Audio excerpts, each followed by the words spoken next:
We're live! We are live! So, regular meeting as usual, one for mitbestimmen. It's the 7th of November 2018. I am in Lüneburg, a city in the north of Germany, on a sprint. And it's in the meeting right now. There is Joseph, Matthew, and Mike. And yeah, does anybody wants to start? Joseph already muted himself.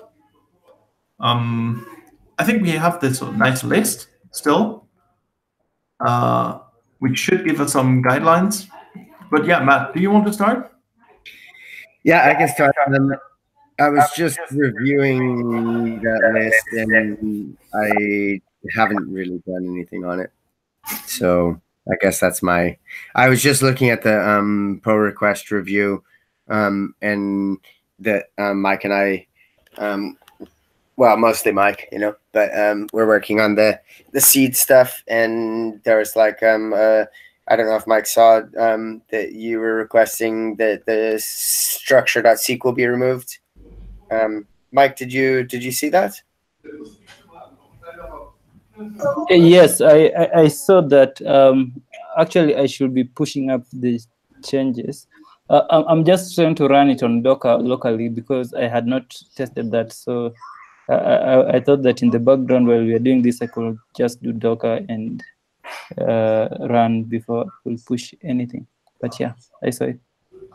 Yeah. Yes, the thing is, we are using the structure SQL. There are two ways in Rails how you can persist changes to the database.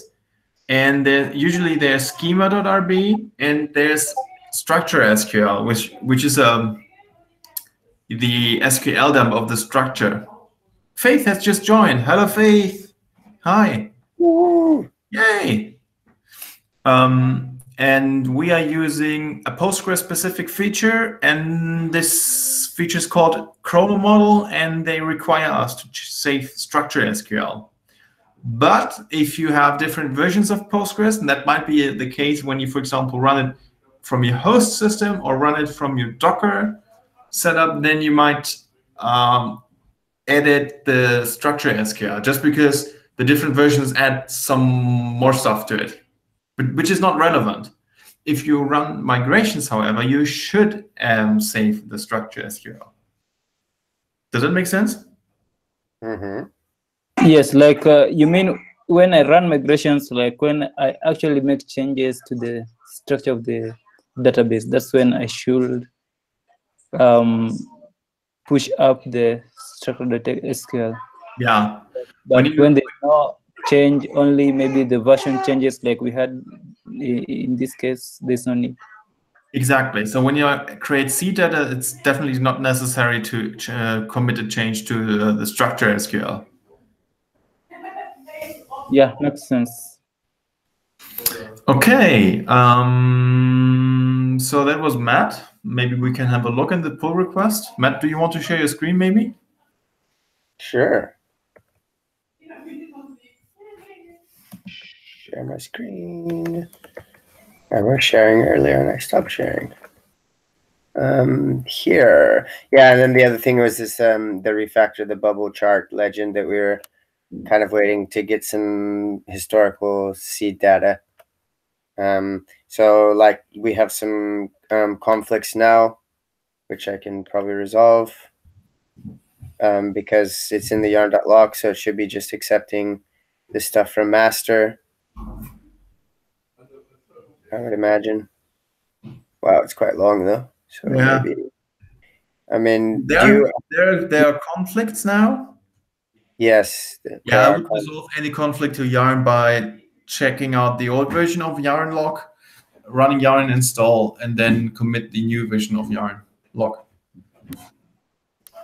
Yeah, so that would require pulling down this here. I don't even know if I have Mike's thing, so yeah, I'll leave that for now. Do you have permissions to push to Mike's branches? No, I don't think so, not yet. That's what I was thinking about doing it here. Because we should just be accepting whatever on master, I guess. But you have write permissions on in the original repository. So if Mike has allowed maintainers to add commits to the branch, then you should be able to send to push to this branch to update the pull request. Okay, can try it. Okay, so what we're going to do now is to add another remote. Does everybody understand the problem? Faith and Joseph, do you understand why we might have a problem? No. So the pull request comes from Mike's fork. Yes. And usually you don't have permissions to update or send commits to a fork of somebody else. Does that make sense? Yeah, it does. So Matt right now is adding another remote. He's calling the remote Aono Mike. And then, yeah, you can, for example, I would. Oh yeah, I can do just search the username. Do this and put Ono Mike. Yeah, I think that should do it.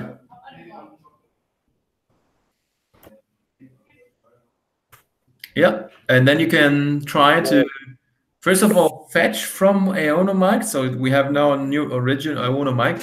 Faith, have you ever used remotes before? Yes, she has. All right, so you know the concept. And Joseph, probably you know the concept as well.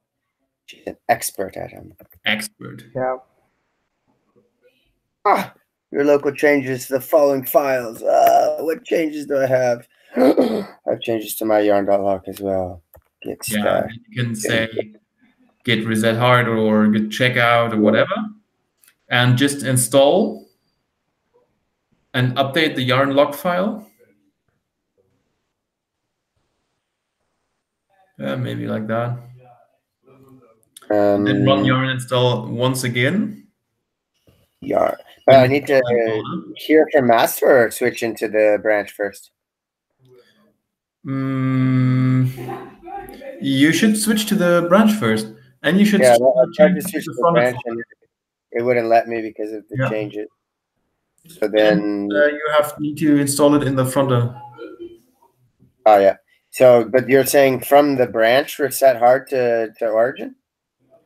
Well, there are conflicts when you want to merge it into master. So what you want is to to reset it to origin master, and then. But just that file, no? I don't think that will work. You can only reset to commit hashes. You can. Are there any conflicts now? I don't think so. It's conflicts. Look at that. Yes. So there's conflicts in yarn.lock. All right. So what's the status now? What's the what? Sorry. You don't want to see the difference in yarn.lock. That's almost unmaintainable. You will have a lot of files to change. Now I was asking, what does git status say now? Okay, so we have a couple of stage changes. Actually, I would say git checkout yarn log.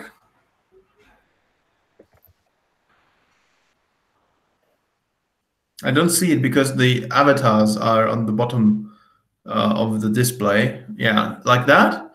That should revert the changes for that file. Yeah, that's okay. Are you in the front-end folder? Yes.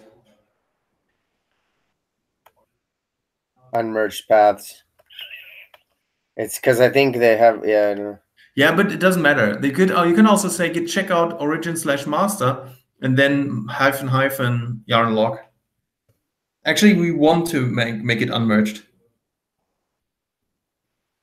because and then space. Now you made it a parameter. That's not what you want. You want to make it like that. And if you say yarn install now, yarn log, if you have merge conflicts in yarn log, you have an invalid yarn log file, and then you will have errors when you install dependencies. So you temporarily bring it back to a normal state, and then you just say yarn install, and that will update yarn log with valid changes again. It's a bit complicated, the idea, but I hope you get the point. Yeah. I mean, sometimes I just blow away the yarn dot, like just remove the yarn dot lock when I'm dealing with. But I wouldn't suggest that, because that would also, if you just remove the yarn log file and recreate it, you will update all transitive dependencies. If you just reset yarn log to origin master, and then you say yarn install, then it will only update the changed packages from package JSON. Does that make sense? Yeah. I mean, this command here I haven't used before. So this is like checking out like to the version that's in the master branch. And what this means, what again? This means everything. This is a file glob pattern. So you say hyphen hyphen, and then everything after that is considered a file glob pattern, and you just mention one file name, which is yarn log. So you check out the version of that file from origin master. Cool. Okay, and if you say now git status, you have a lot. Yeah, you can say git diff, and there will be a smaller change now. Yeah, what's a file block? Okay, so for example, you're using a new version of Yarn. That's why you have all the integrity changes, the integrity information. So that's from a new version of Yarn. That's not good. That's not what we want.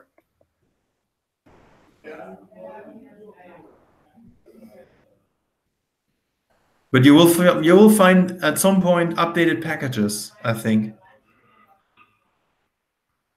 Where are you updated packages? Where are you? Where are you updated packages? Wow, it's quite long, huh? Yeah, if you hit space, you can scroll an entire look at that page. Oh, that's cool. That's so fancy. Only integrity changes. Only your new version of Yarn.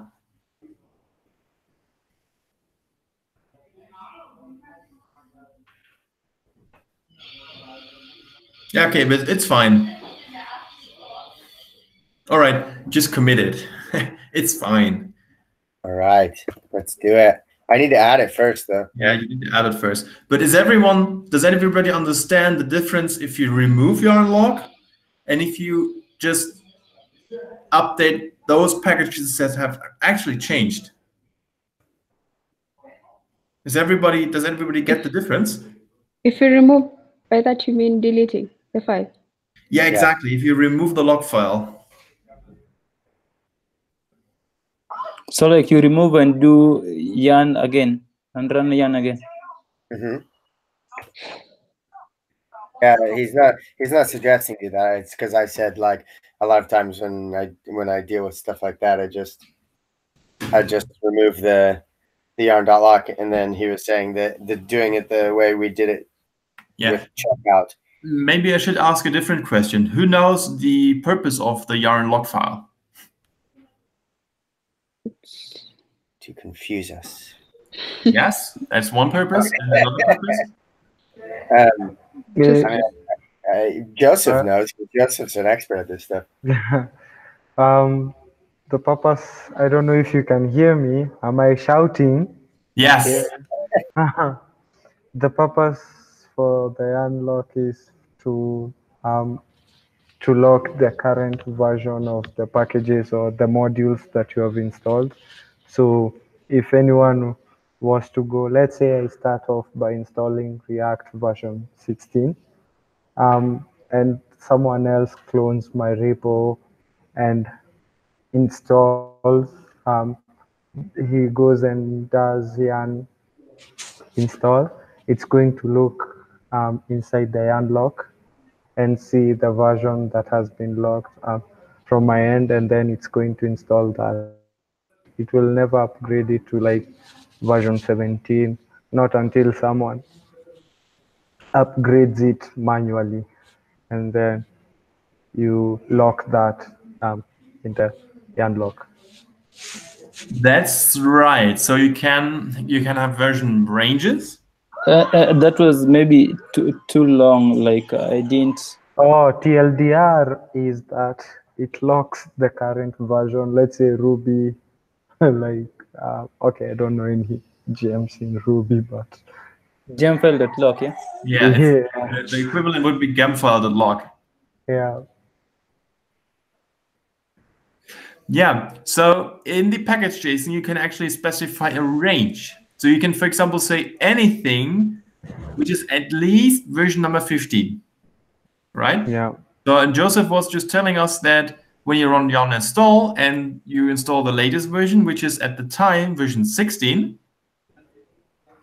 it will be saved with version 16. Yeah, even in the future, 2030, someone tries to do an install, it's going to install version 16. Exactly. But this is not all. Just consider so-called transitive dependencies. Let's say React itself has dependencies.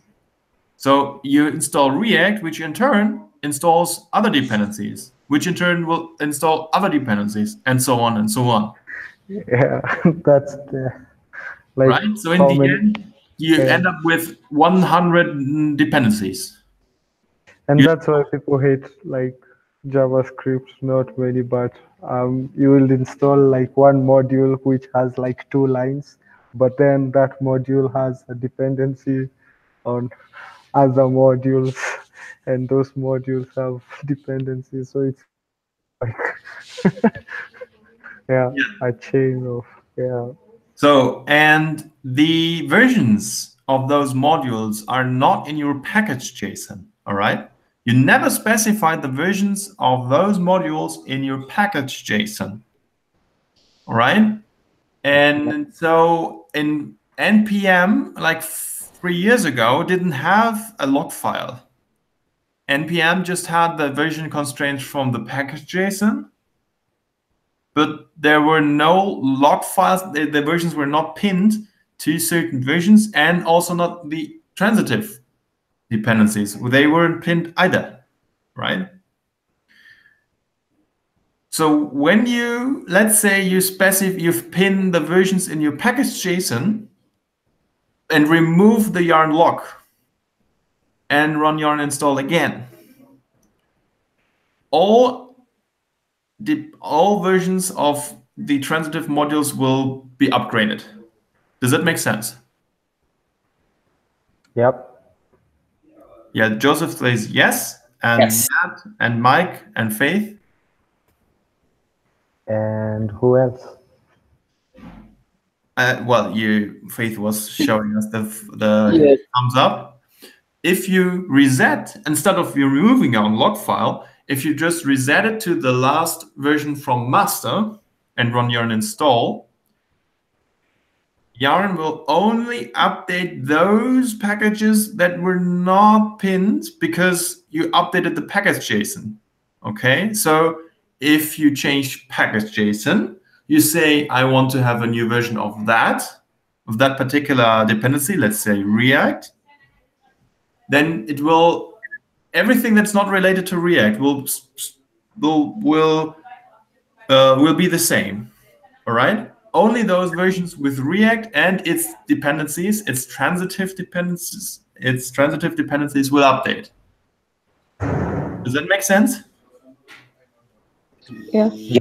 So it's a little bit safer to check out the old version of yarn log instead of just removing it.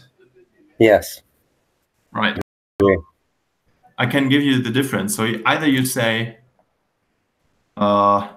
remove yarn log. I think You want to share your screen? Or no? I will put it in the chat.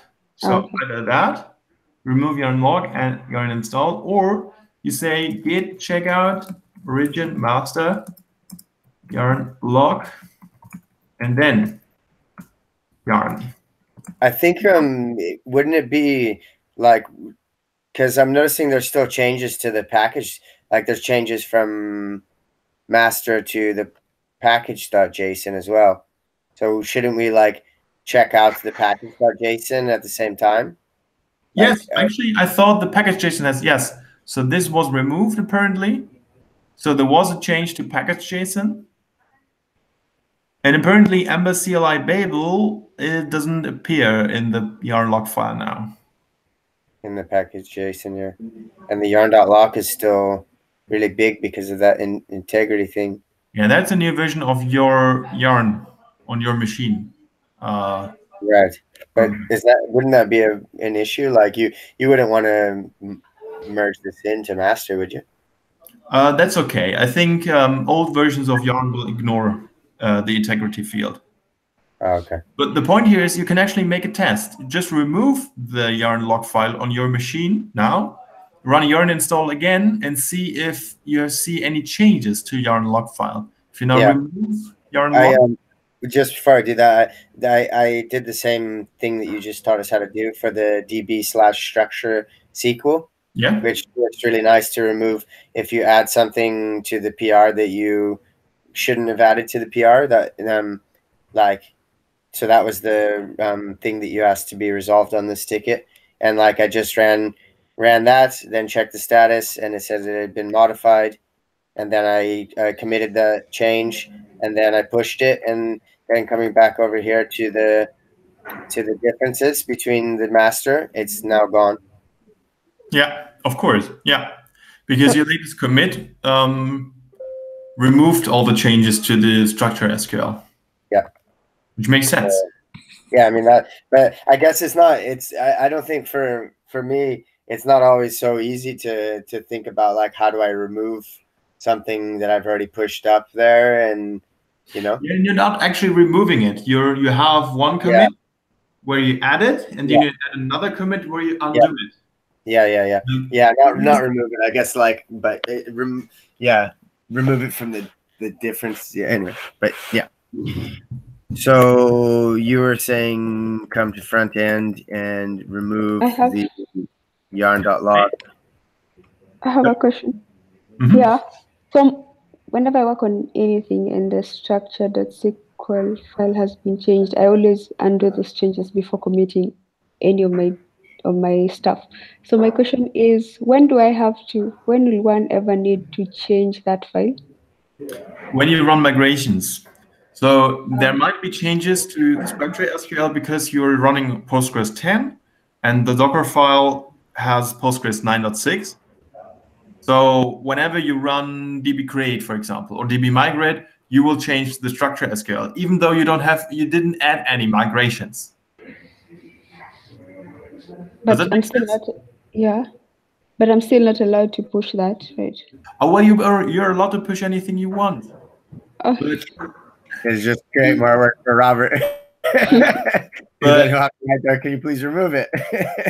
Yeah, it would be great to keep the structure SQL as it is, unless you add migrations, because then you will see a new table or a new column in the structure SQL.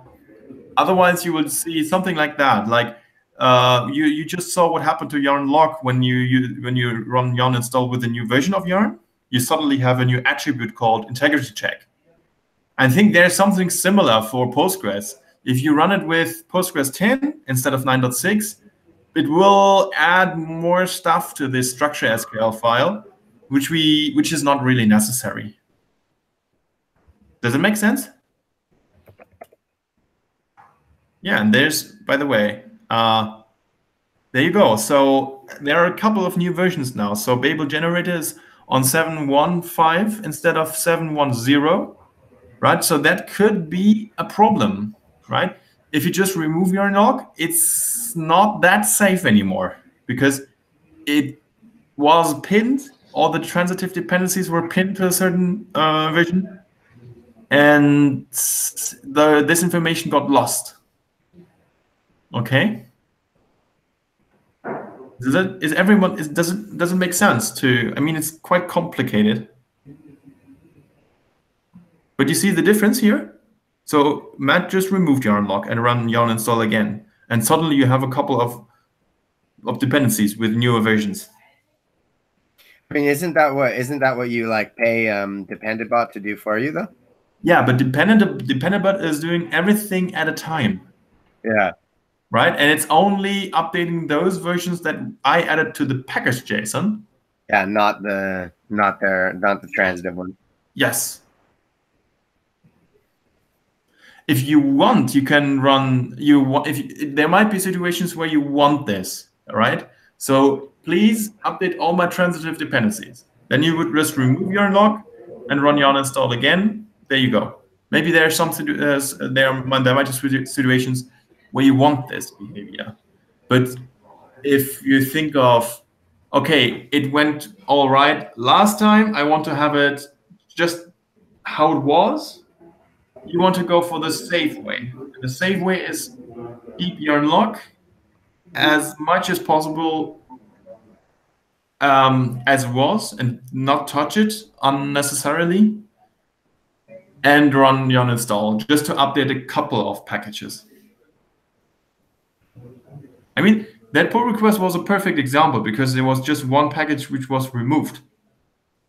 All right, you don't have to throw away yarn lock just because of that. Yeah, and I don't think that was supposed to be removed anyways, was it? I don't know. Maybe there was an update and suddenly it's not required anymore. I don't know, honestly. Yeah, I mean, I before I ran the yarn install, I reverted it to what it is with master because we weren't doing anything in the front end in this ticket. It was just adding seeds to the back end. All right, so that was this pull request. You just updated it. I will give it a check. Any updates from you, Faith, for example? I think you just pushed the commit today, right? No, you had a question on Slack channel.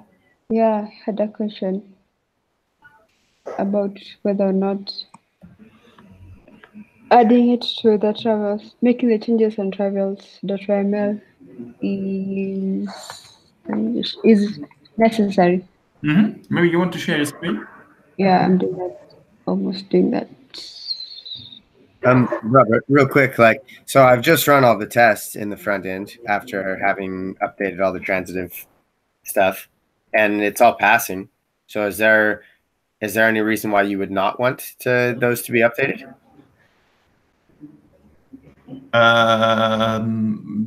You removed the yarn because yarn lock has updated now? Yeah. Oh, well, it's okay. It's probably. I mean, it's not part of this ticket, but. Yeah, it's not part of this ticket. I don't know. I mean, from time to time, you might want to update transitive dependencies, but it was running fine in the past, so yeah, let's just stick to that. Yeah. Okay. So I'll revert the. All right. So back to Faith. Faith is already sharing your screen. Yeah. So it was about making these changes. Yes. I wasn't so sure if I should go ahead and add this task to this file. And instead we just have this task for local purposes when somebody wants to run the 3 things using a rig task. Reason being, it's because when I'm making the changes here, it was because of Rubocop, because I need to run Rubocop after, where is it? Yeah, I need to run it at the route folder.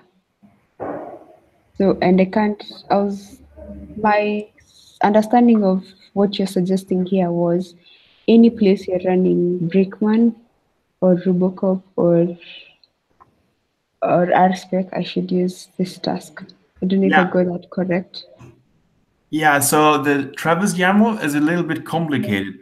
On line number 52, the first thing I'm going to do is, well, first there are the front-end tests in line number 51, but that's not relevant here. On line number 52, I'm changing it to the backend folder and run Brakeman.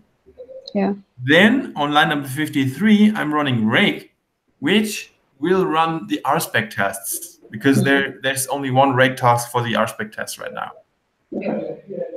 Then I'm changing to the top level folder and run Rubocop because I can run Rubocop on the backend folder, which is included, plus the step definitions in the features folder.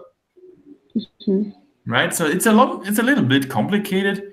I would say you can run RSpec, Rubocop, and Brakeman on line number 52 with the RSpec. With the rake task you provided. Line 52. Yes, I think we can replace that part exactly with your rake task. Okay, so it means line 54, I won't use my task to run Robocop. I'll use this. Yeah, that's fine, because then you can check the step definitions. So you will run Robocop on backend twice, but that's okay.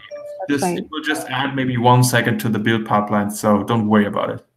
Then there's no need of line 53. That is the RSpec tests. My task also has RSpec. The current, the default rake task in the backend is to run all RSpec tests. You can check that. Just check out the latest logs.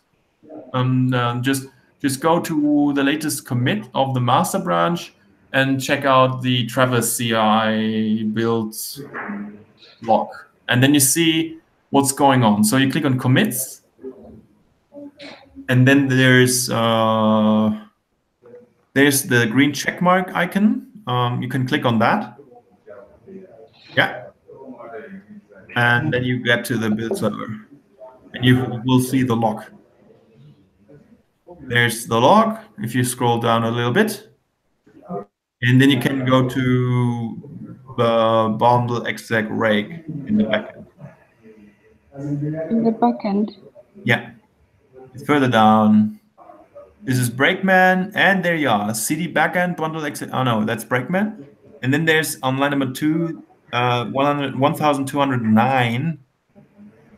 Oh no, yeah, that's actually bundle exec rake. Exactly. The other one is just the confirmation that it passed. Yeah. So bundle exec rake will run RSpec. Okay. But you're changing that, so you put everything in one command, which is great. Okay, so I won't need to have line 52. Or will I still need this? No. Okay. That's fine. Yeah, just put those two in one central rake task. You can run that, and then you go to the top root folder, and there you just run Rubocop and the cucumber test. There's or maybe you want while you're on it, if you scroll down a little bit, line number 55. This is the rake task in the top level folder. Yeah. How about this will run the cucumber tests by default.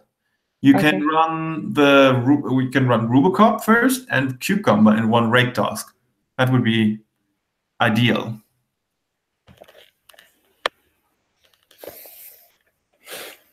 Does it make sense? Do you understand what I mean? No. So we have bundle exec rake on line number 53 and line number 55. Yeah. This one and that one. So the difference is the folders. All right. So Joseph will be back.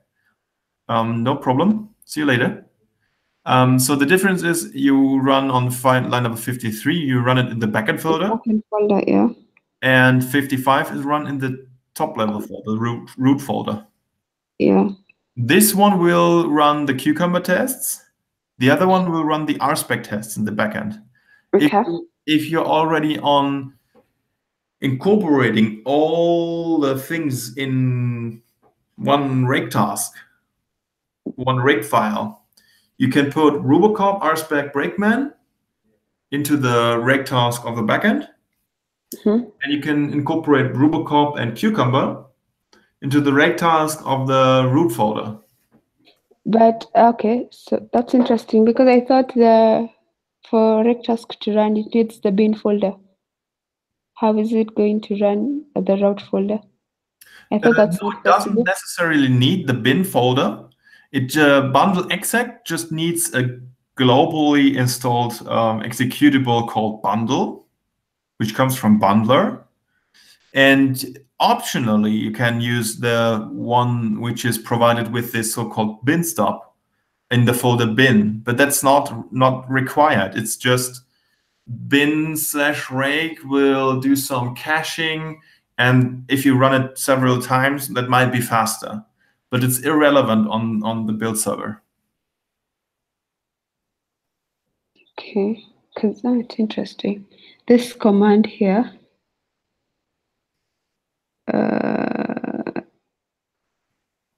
so then if, oh, that's interesting. Yeah. Okay. So anything you run with bundle exec will run the command rake with the version of the gem file. You can also install rake globally. If you say gem install, I will put that in this chat. Gem install rake will install it globally, and bundle install. Okay, I don't know how to install.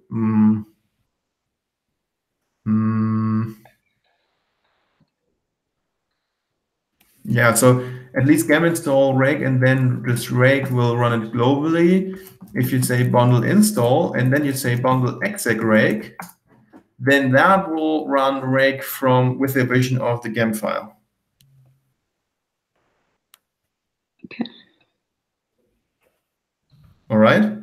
Okay. Do you see the difference?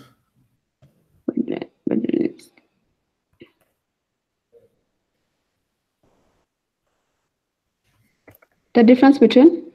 The difference between gem install rake and then running just rake, and bundle install and bundle exec rake.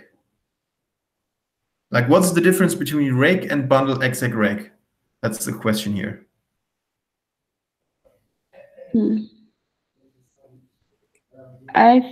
This will look for like rake globally. Yes. Okay. And then this will look for it in my project. Yes. Okay. Exactly. And then there's also bin rake, which will run a file which is in the folder bin. But that's not really necessary on the build server because it will not speed up anything, because we will run it just once and that's it. So we can just use bundle exec and that's fine. Okay. Right? Okay, so I will move. We'll still have to move back to the route folder and. Okay. So was the suggestion that we have a rake task that handles these two commands? Yes, exactly. Those two go together, and Breakman, rake, and rspec go together. It's interesting. So because if all my task is currently at the bin folder, so my task file has to be in the route folder for me to be able to run a command. Well, show me your rake task, your rake file. I see it on the left column of your browser actually. If you open on the left side this column, you have in the backend folder you have this rake file.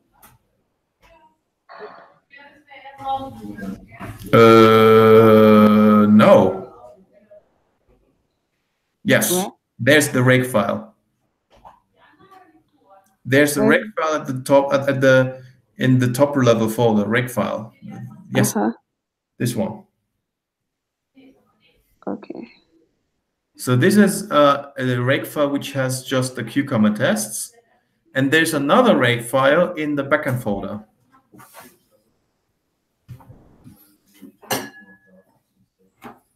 Okay. Yes, that's the one. Can you hear? No. Okay.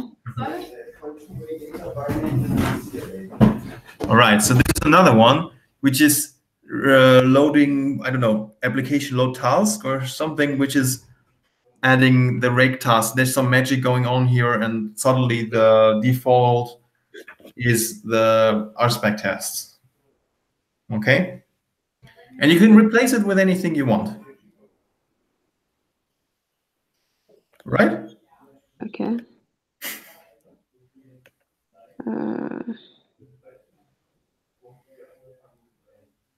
Joseph is back. So do you have any more questions regarding that, Faith, regarding rake? Yes, I think so. Okay. I probably haven't understood. Maybe I need to rewatch this. But the part where I need to combine these two is still not so clear.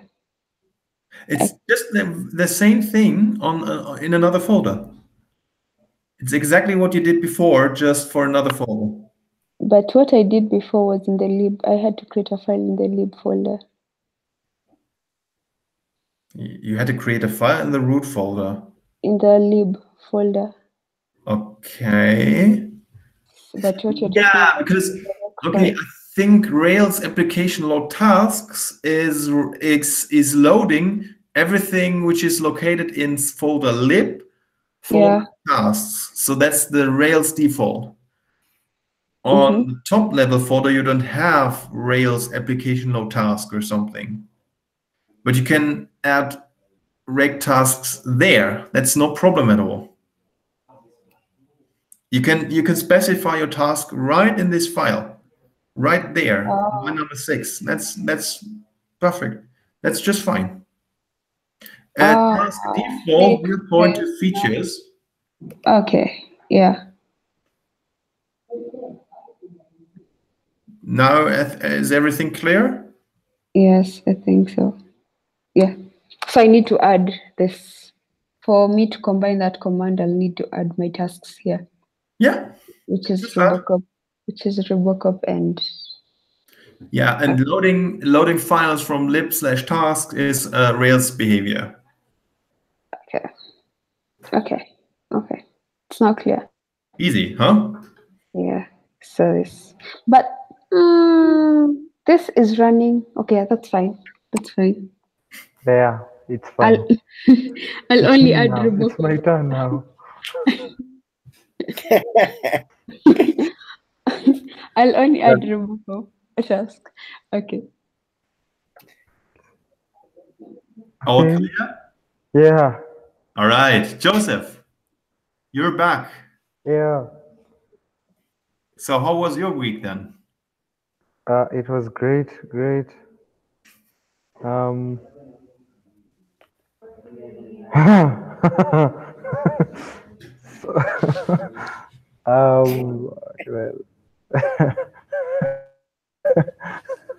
why am I laughing? So I will move this another tab so I can see you as I share my screen. Come back. Yeah.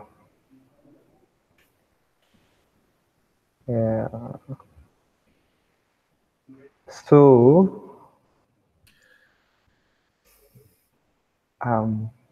Dang. I wasn't Template compiler error. Yeah, so that's why I was looking for like how to do logic inside. Yeah. It's a little bit different in handlebars, right? Yeah, so to show you like what the idea I had is I can pass this prop and check to see if it's YouTube, then it yields the YouTube content. Not this one, but this one. So it displays this. Else, if I pass it like a Twitter prop, then it yields the Twitter stuff. But this is stuck here. So apparently I can't do equals. Yes. I have to do like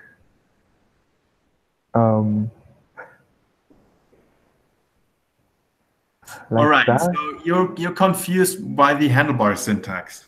Yeah. So you're right. You cannot use the default JavaScript syntax here. By the way, you're not using triple equals.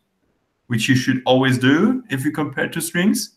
I was using triple equals, and then I removed if I can undo. So Yeah. it was triple. Okay. But that would be default, that would be the JavaScript syntax. Here we are in handlebars. So that doesn't work. The syntax in handlebars is different. If you have render and you want to compare it, you have to use a different function for it. So the example code, can you maybe open your browser again? The example code is checking if isFast is a property which is not null or false. And in that case, it will return zoom. Yeah. If isFast is not set, then it will return put. All right? Yeah. So if in this case is a function, and isFast, zoom, and put are 3 arguments for it.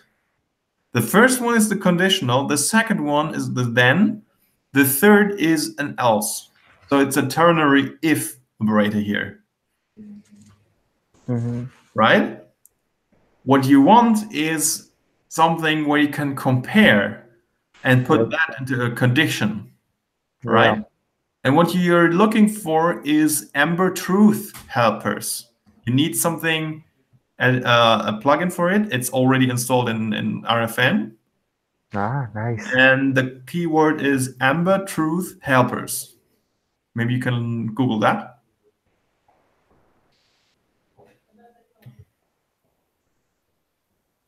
Ember Truth helpers. Yeah, Truth helper. There's a typo, but Google will know. Yeah. So this is it. And there you have a table with all the functions that will give you comparison in operators. If you scroll down a little bit, that's Robert Jackson. That's one of the core. Yeah, I've seen him. Like I saw him in another area I got, and then he's very active. Robert Jackson is working with Tom Dale on for I think for LinkedIn. They are 2 co-workers. So if you scroll up a little bit, you see this table, and then you have the first column, the name of the function. EQ is comparing 2 values. So you could say like you see in the third column, if and then parenthesis EQ space A space B, that will compare A with B. If that is true, then you can use that for the comparison. Ah, nice. So I'll do something like this. EQ. You have to put EQ inside the parenthesis. Oh, yeah. Yeah, because the parenthesis will return something, and that can be used for if. Ah, okay. So this is an expression. Yeah, now you're comparing render with the property render with a static string. But actually, so you learn how to use Ember Truth helpers. But I would ask, so this would work. This would work exactly. However, I wonder myself why you actually need this. I need it because I want to use this one component, this show Twitter or YouTube, to display either YouTube stuff here or Twitter stuff here. All right. So without this, I can't reuse this component. Yeah, but I think you can reuse that component. My idea was that this component doesn't know that you can what's actually yield? Yeah, it's just display. Okay, yeah. I mean, you can display an image, click on the image, which will be the consent show me that, like make a request, show me Yeah, that this one, show content. the image will disappear and the yield will render depending what you put into it, either the YouTube iframe or the Twitter iframe. Yeah. It took me a whole day to try and figure out this. All right, Okay. glad I could help. Yeah. Oh, but I still need it. Oh, I still need the logic. You can put that into the place where you use that component. So line number 7 should be on the index page. There is action show Twitter YouTube. You should give it another name, but then oh no, line number 7 is fine. Line number 7 is fine. It's okay. It's okay. Everything is okay. You can just you can leave it like that. Okay. So you just need the yield and that's it. So that's that. Yeah, for me that looks quite okay. Maybe we should be asking him about WebSockets, Joseph. About WebSockets.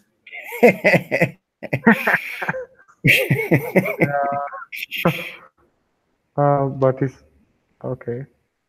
We have this German who gave us a headless API that we're supposed to connect with WebSockets to, and it's not working. Oh no. Yeah. Anyways. Well, WebSockets are great, but you should know how to use them. Yeah, well, apparently it's not so easy to pass basic authorization through WebSockets. Or maybe it is. We just don't know how. So I was using WebSockets for a library called Feathers.js, and it's also sending the JWT token, for example. I think through WebSockets somehow. Actually, no. I think you're authenticating, and then you have the sockets connection. This is, I don't know. I would have to look into it, but I had the same problem once. Yeah. I mean, we've done stuff like Joseph and I did stuff with WebSockets when we were controlling the backend, like, and then you could just use Socket.io, and that was quite simple, Yeah. But like, but now having this endpoint that we were given, we don't know like what it wants. Like we are just given one endpoint and not documentation. Oh, documentation shows us how to use it with curl. Curl, yeah. I don't know how to pronounce curl. It's like passing the authorization token as like a username and with a blank password, which works for curl but doesn't work for. But doesn't work with this like client. You don't connect like that, so. Yeah. This is different. Yeah. We've tried 4 different JavaScript clients, WebSocket clients, and none of them working. Anyways, I just, he was laughing at how fast, how much he was working on this and how fast he got through it. So I was like, well, maybe we should bring all our problems to Robert. Yeah. So maybe you can send me the code and I could try to help, but I can't promise anything. I'm also new to the WebSockets. Yeah, and you're also really busy as well. So it's a new AV project though as well. The only we're not having Wednesday meetings because RFM meetings, So that's the only day during the week that we're not doing pairing on it actually. Mm-hmm. All right, so I think you're saying I should move this.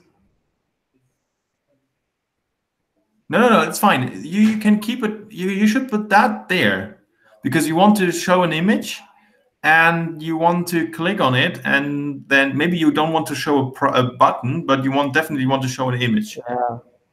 But the image should have an action, like a click action, like a click handler. Yeah. But you want to rename the name, the name of the action. Show Twitter YouTube with something else, something like just show it or toggle Show to content. consent or express consent or something like that.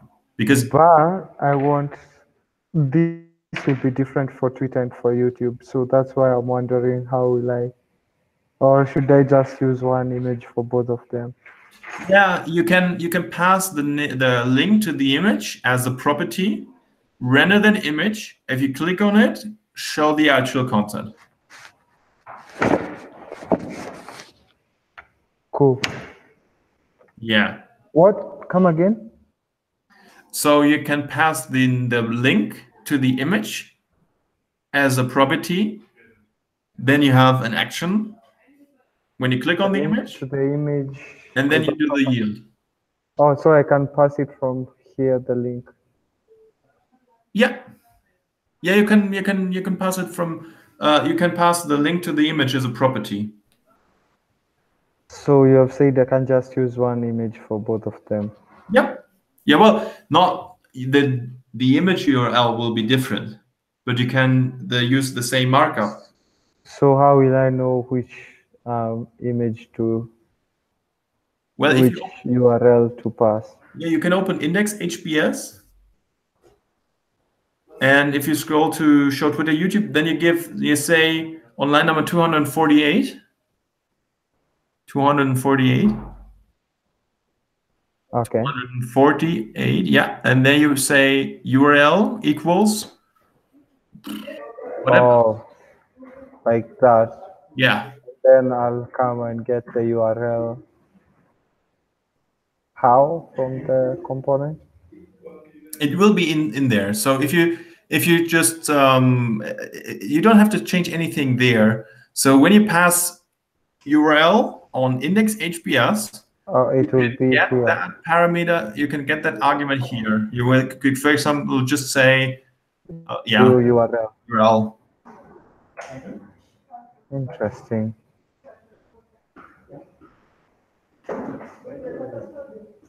Okay. Then that's it. Yes. I can do the rest. Thank you so much for this. No problem. Glad that I could help. Yeah. It's nice to see someone teaching Joseph. You know, normally Joseph is trying to explain like really simple concepts to us. You know? Yeah. Different frameworks. Yeah. I know Amber. Joseph knows React. If I would work with React, it would be the other way. Yeah. Well, maybe you can join us for our React classes someday. Of course. Yeah, that's the only front-end framework. Oh no, Angular. Angular. I also don't know Angular. But especially when you're doing this stuff. Oh, and Faith, I don't know if you still need help with the facilitator. You could ask Ryder. Matt, he has like a kayak. He can come and join you. We were talking about that yesterday. I can't afford to send him to the country, like to fly him in. No, he has a kayak. A kayak. Matt, tell him about it. Well, we haven't ironed out the details yet, but the idea is that I would have like an Agile Ventures kayak, like the Agile Ventures logo and stuff. And then like when I want to go to conferences like in San Francisco, for example, or in Kenya, I would just like kayak there so you could help like with Agile Ventures like keep their costs down, you know? So you don't have to pay for anything. What's a kayak? It's like a boat, but not a boat. Yeah. Like a rowing boat. Yeah. Ah, okay. And then hopefully get some exercise as well, you know? So you can imagine using that to San Francisco or Kenya. You should have started last month. I think you should have started the last year. Last year, maybe. And what about Mike? Mike is just being quiet in the background. Do you have internet in your kayak? Yeah. Well, that's one of the details we need to work out. Is how I can like the Atlantic. Yeah. Yeah, I'm probably locking out the noise. Yes. I think Robert, you're getting ready to start taking the show on the road pretty soon, aren't you? Depends. The usual problems like girlfriend, family, flats, and all that. But yeah, actually, I wanted to take my backpack and travel around the world, but probably not this year anymore. I would like to start next year. Yeah. Yeah, I thought you. That's what I thought you had said. It's something about January. Yeah, maybe January. Maybe I don't know. Will you come to Kenya? Actually, I was considering that. You I have should. never been to Africa. Actually, I was in Egypt. That's Africa. But apart from that, I was never anywhere in other countries, and I would definitely like to go to Kenya. Yeah. Shit. Can say hi to Faith, my friends in Kenya. Yeah. You're welcome. Yeah, thank you. How do my voice sound? Like you can't hear me clearly, but everyone else can. Mike, can you hear me? Faith? No. You can't. What? They're joking. Can you increase your voice?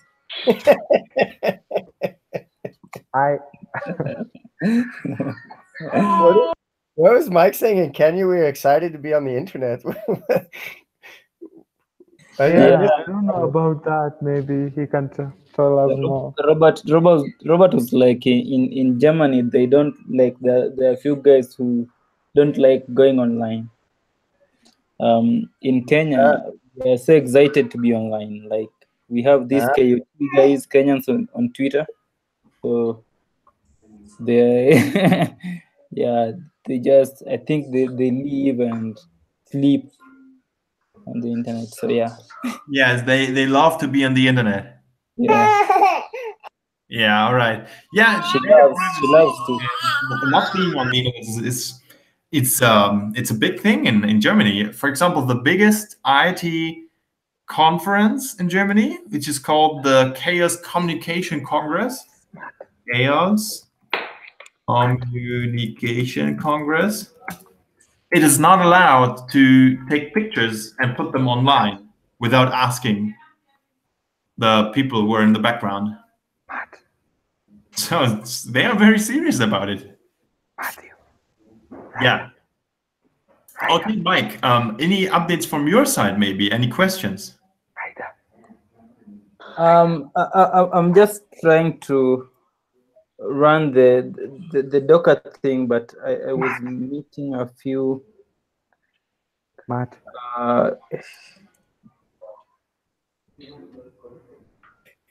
Like I wasn't. I think it's problem with the database. There's a problem with the database.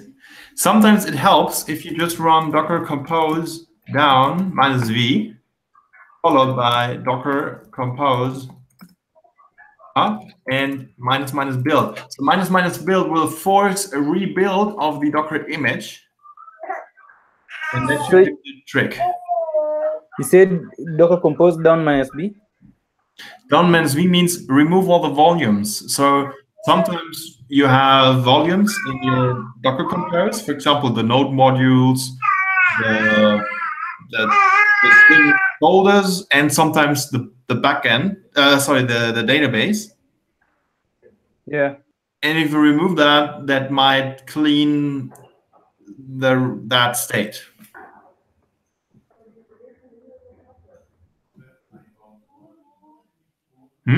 Who should show him? Yeah. Oh. I thought this was like a DM. I was talking to Matt. Yeah. Yeah, I was maybe because we have like 10 minutes, maybe he can show you the app and then. Let's see, Yeah. but it's okay. I don't know if you have 10 minutes. 10 minutes? Yeah. What about 10 minutes? Maybe he can show you the app, the Socket.io app that you are. Oh, yeah, yeah. Maybe you can send me the link. It's not as simple as that, because you can't interact with it unless you have a rooted phone. You do like, or you have Linux. Not Linux, actually. It's a specific distro. Kali Linux, I think. Kali Linux. Yeah, I heard about it. Yeah, you need to have that, and you need to root your phone, and you need to have a You need Kali Linux and you need to root your phone. yeah, and you need to like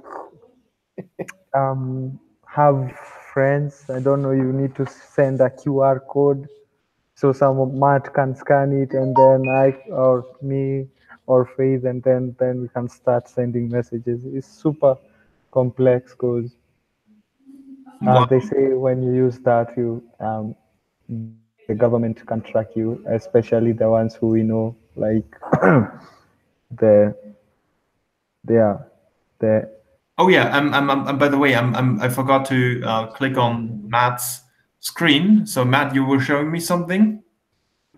Brian, I sent yeah. This is the Am I muted? I think I'm muted. No, I'm not muted.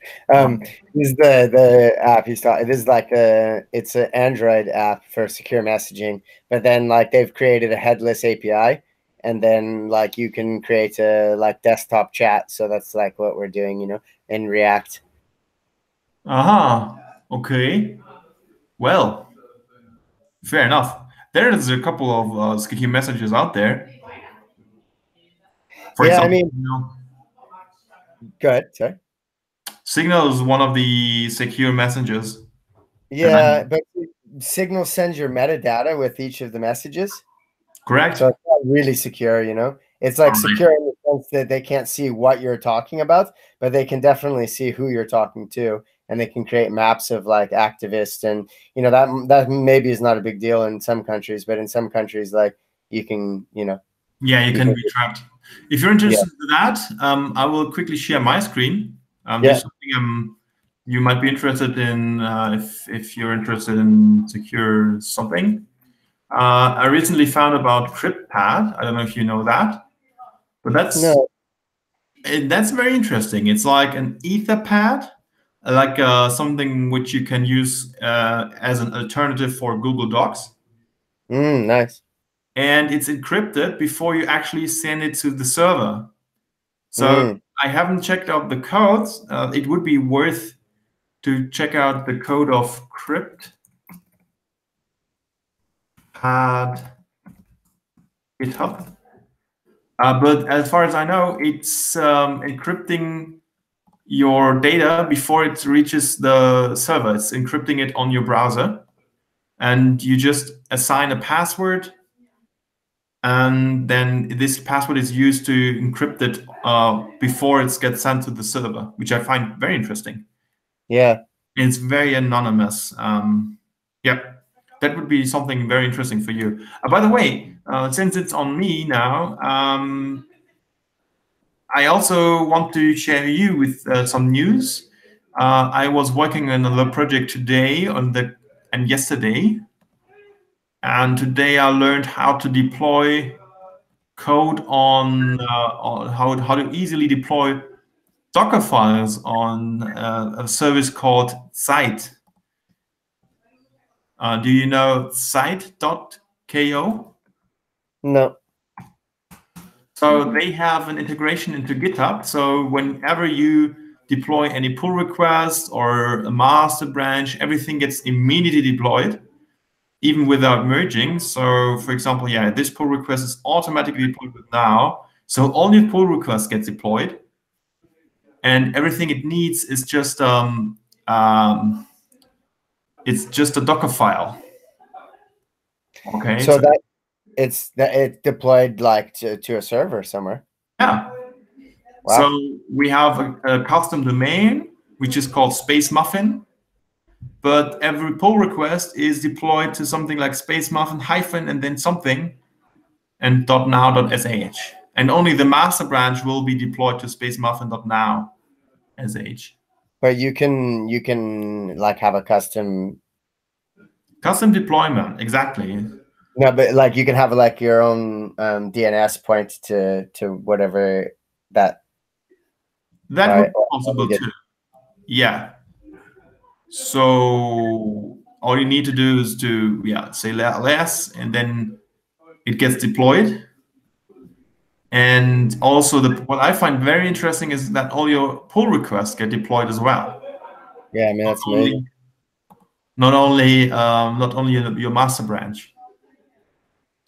I find it very interesting for certain apps where you can show all the changes to I don't know, a customer or anybody who might be interested, to your team. So we don't have to do like the ngrok. And you don't have to do the ngrok thing, yeah. That's what I wanted to share with you today. Apart from that, I wasn't working on RFM.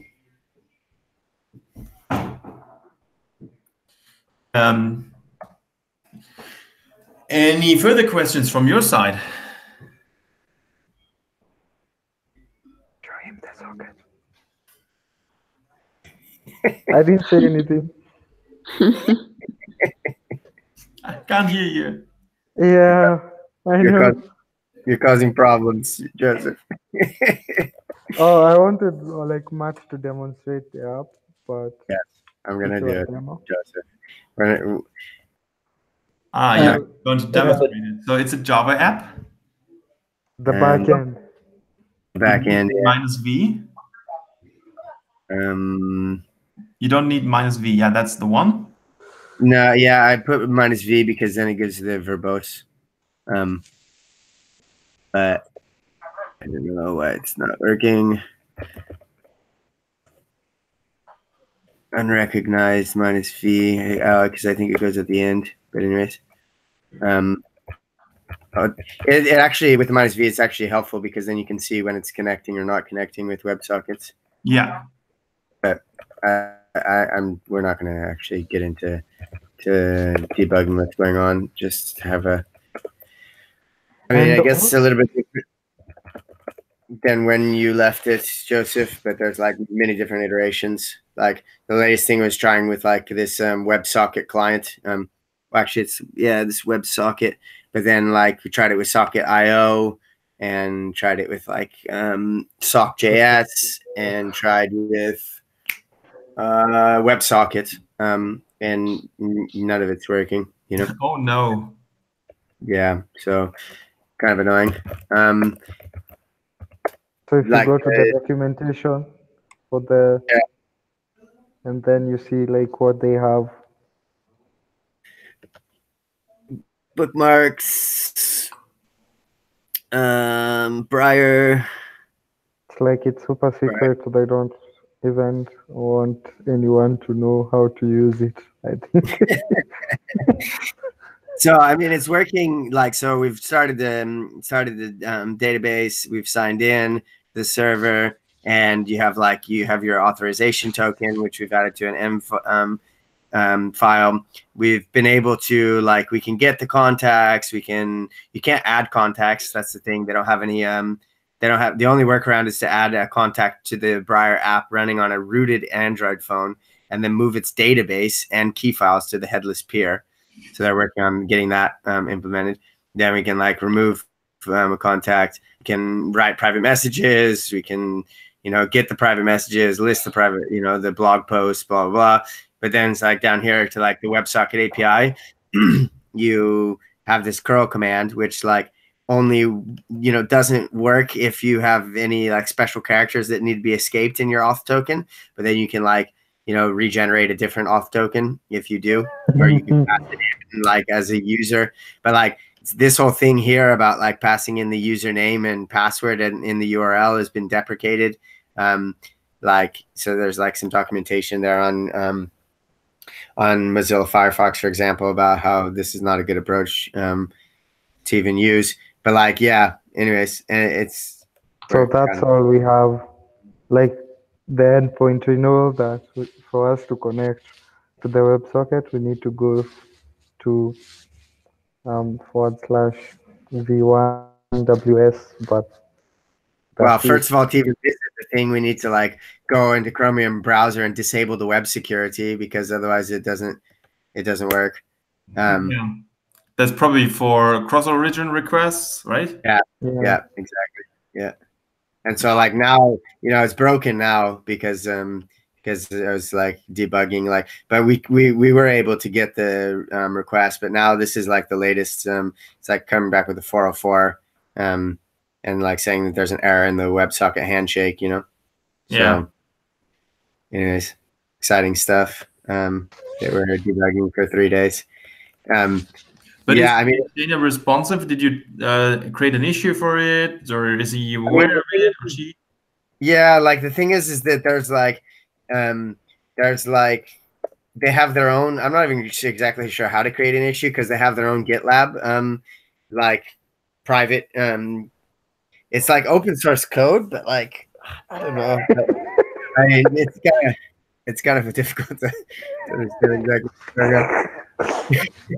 Stop laughing, Joseph. So maybe they don't want their like someone from the NSA to work. I mean, basically, what he said was that like he said that he's gotten it to work in using with using Python, Uh-huh. So I think he just assumes that we don't know how to code, basically. Oh. I mean, I'm probably not being fair to him, but he's busy as well, like, working on. This is like not a feature. This is kind of like a thing that they put out there for other people. Like if they want to, they can, they can make their own chat clients, but it's not like I don't think it's a priority for actually Briar. It's more like, I don't know. I mean, I'm not sure exactly. Anyways. How sad. Like, if people always, maintainers should always be very welcoming to new contributors and do their best not to frustrate people or to put people off. I recently had a pull request from someone.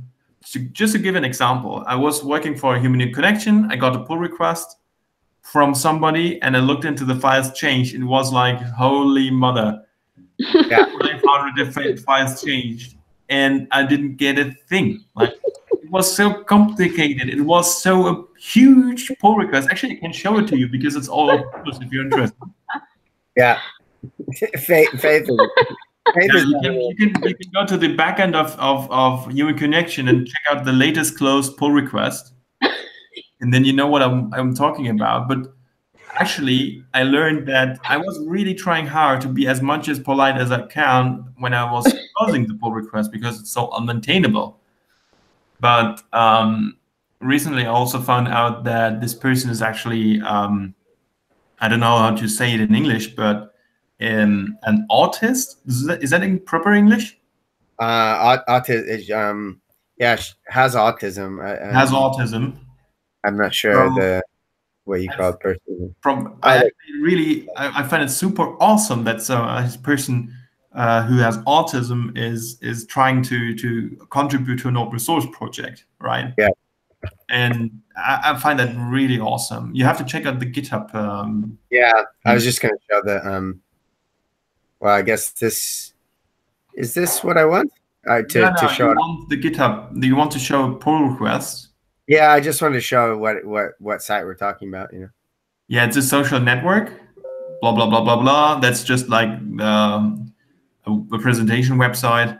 If you want to check out the source code, you want to go to alpha.humanconnection.com, because that's the alpha version. But you would have to log in. All right, that's that. It can show. So we want GitHub. Yeah, you can also go to the staging environment. Yeah, you want to go to GitHub, go to human-connection, then backend pulls. Not the web app, no. No, not the web app. and go to the latest closed request. Oh yeah, API. That's the backend. I put in a PR for human connection. Yeah, Just one. I really don't like that they call it API because it's the backend. It's not an API. It's a backend. But that's another question. Yeah, and go to the closed pull requests. And yeah, that's the first. Yeah, that's the one. And yeah, just look at the files. And I mean, what can you do as a maintainer if you get a pull request like that because you don't understand a thing? Like, holy mother, what's going on? Well, it's because this file doesn't seem like it even existed before. It's like an addition of a new file, no? Yeah, I think he added some HTML to a repository which should have a backend and it should only respond with JSON. There should be no HTML. But yeah, there's a huge chunk of JavaScript in there and I don't even understand anything. Yeah. But I find it actually, I really like that this person's trying to help. Like, I really don't want to frustrate him. And I sent him a message saying, we can work it out. Let's just do some pair programming, and also try to solve a smaller problem maybe. Yeah. And send us a work in progress pull request because we can give you early feedback. So this person didn't want to send us a pull request, like a work in progress pull request, because he wanted to complete its goal or something, right? So he wanted to send us perfect code, right? Yeah. Yeah, I know that. I can relate with that. You know, like I was a lot more hesitant about pushing up code when I was at the end of a pairing session than I am now. You know, like I get like Sam, he likes having early pull requests, like work in progress. You know. Yeah. And I've kind of gotten over it now, but I think it's a confidence thing, isn't it? Like you don't want to like push something up there and then the person takes a look and being like, man, what are you doing? You know, and it's like, I mean, maybe you're doing it in a way that isn't so logical, but that doesn't mean, I don't know. I mean, it's all fine. I mean, yeah, the work in progress pull request is a countermeasure for frustration. Like, in the end, you will work for 3 weeks or so on something, and then you send your pull request, and it gets rejected. And that's not what you want. Maybe you want to work 3 days on something, send a work in progress pull request, and you get immediate feedback if you're on the right track. Right? Usually you can. It's better that way. Anyways. Yeah. I think we all covered quite a lot of things. I think we answered a lot of questions. Are there any questions right now from your side, maybe? The running Docker, I'm still getting this. Are you on the latest commit? Can you say git pull on your machine, please, Mike? Git and no, yeah, git pull.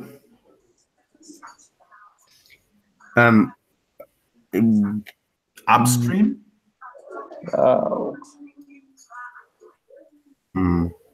What is upstream? Can you say git remote -v? There you go. Remote -v. Okay, upstream is the right one. And now you are on branch what? You are on branch, I cannot see it. Say git status. Create some historical data analysis data, yes. And you can now say, can you say git status for a second? It's the same. It's the same. I think the same issues that I worked through on my end because he's on the same branch that I was on, and then Is it okay if you throw away your changes and just go on the upstream branch now? Otherwise, you can also say git add everything and stash for now. Git add dot, which will add the entire folder, and then stash. Yeah, that should do. Git status should be empty now. Git status. All right, now you say git pull and then 847. That's the branch by which was just updated from. You can also just say git pull upstream. That should also do it. Origin is something else, I think. Git pull, yeah, upstream. Is it merged? Yeah, that should be okay. Oh well, actually, I don't know. Where did you push the code to, Matt? I pushed it to his origin. Ah. Okay, then you say git pull the name of your origin and then the name of the branch.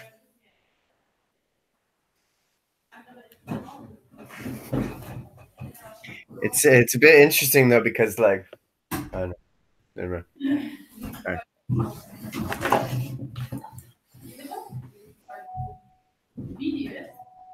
Merge? I don't understand where you get a merge commit, but anyway. All right. So, well, at least no merge conflicts. Can you say git log?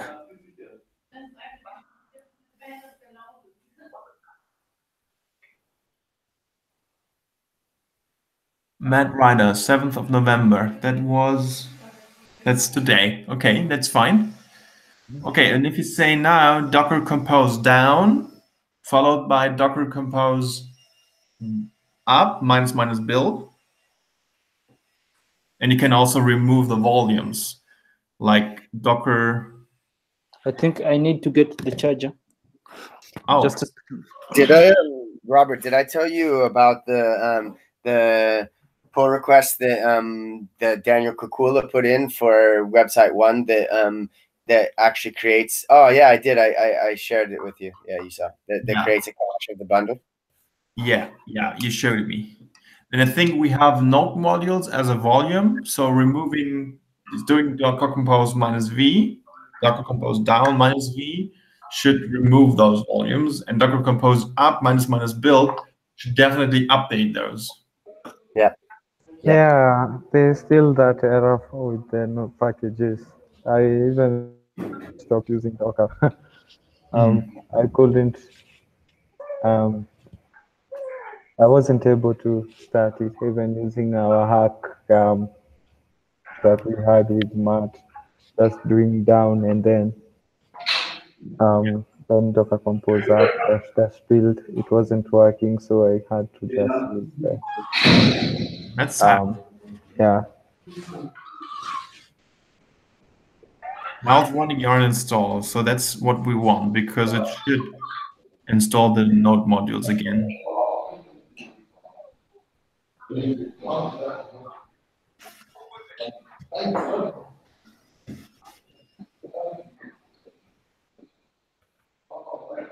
This will take a while. In the meantime, I'm sharing my screen and I have a question. Yes? When I run this command, do you want the task to exit if an offense is found, or do I want to It should. run? If there's an offense, there should be a build failure. So Fail and error, yes. so this should be true. Because Abort? if I do false, then it's just going to tell me that there's an offense, and the next task is going to run. You're using Oh My Zen is H. You should be able to see the return code of your last command when you look on the icon. The icon. I think it's either the arrow or this icon, which is indicating the return code of the latest command. I think the icon. Yeah. So you can test it with you if you say, for example, like echo hello, that should be okay, and fail or false should be echo hello or something. Now it's green, and then false. Just type in false. Now it's red. Okay, so the arrow symbol at the first icon is the color of your first icon is indicating if there was a non-zero exit code. And when there's an offense, there should be the red arrow. Oh, okay. All right. Okay, let's see Mike's tool again. Okay. Mike is running dependencies, building fresh packages. By the way, don't worry if you want to drop out, feel free. I don't want to keep all. Roger, if you find the source code for that connecting to WebSockets with like basic authentication, can you forward it to me? Yes. Cool.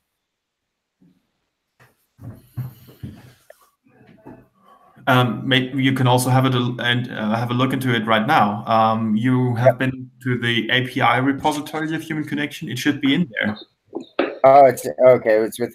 So I guess like because you're using your own backend though, but I guess maybe that wouldn't matter. We're using Socket.io and we are using JWT to authentication. And if you go to source code, API, and then source code. Oh, sorry. So API. API, that's the backend. Yeah.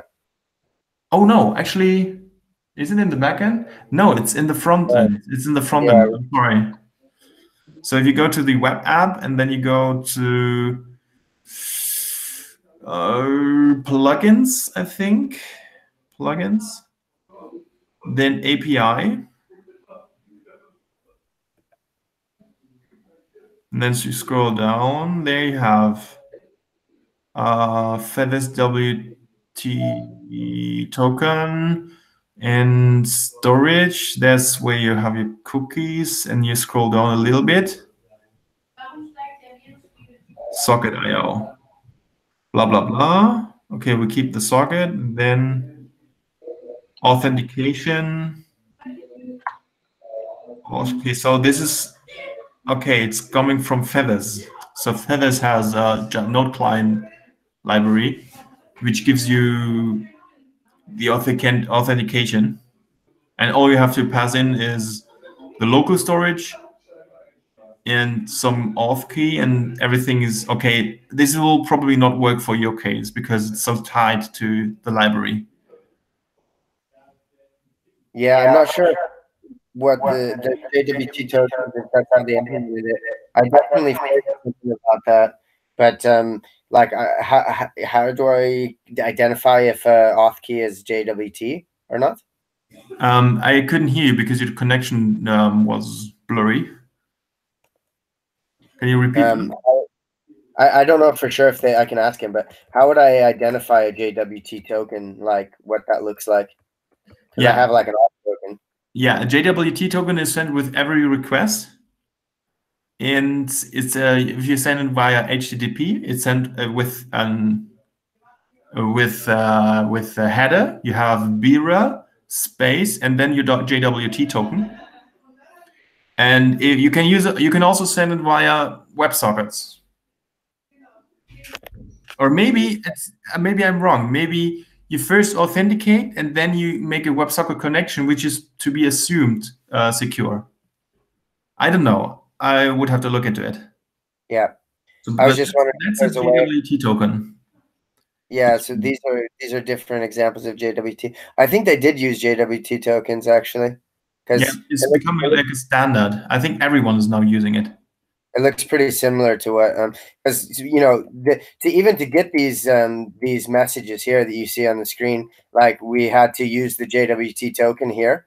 So like we send a GET request to this URL, and then we authorize ourselves with a that's a JWT token. So authorization and then BIRA, that's part of the standard.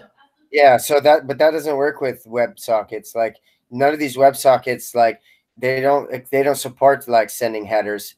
Like through WebSocket, this type of transportation, you can't send headers. Well, and there's like. Then I suggest the following: you have an account on Human Connection.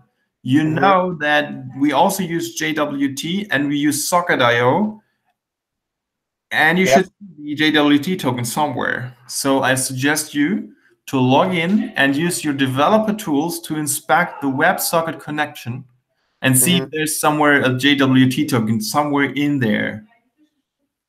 All right? Yeah. And maybe you can debug it a little bit further. Yeah. Okay, let's go back to Mike for a second. Mike, you had your Docker. Now, oh, it's installing in the backend. Okay, that can take a while.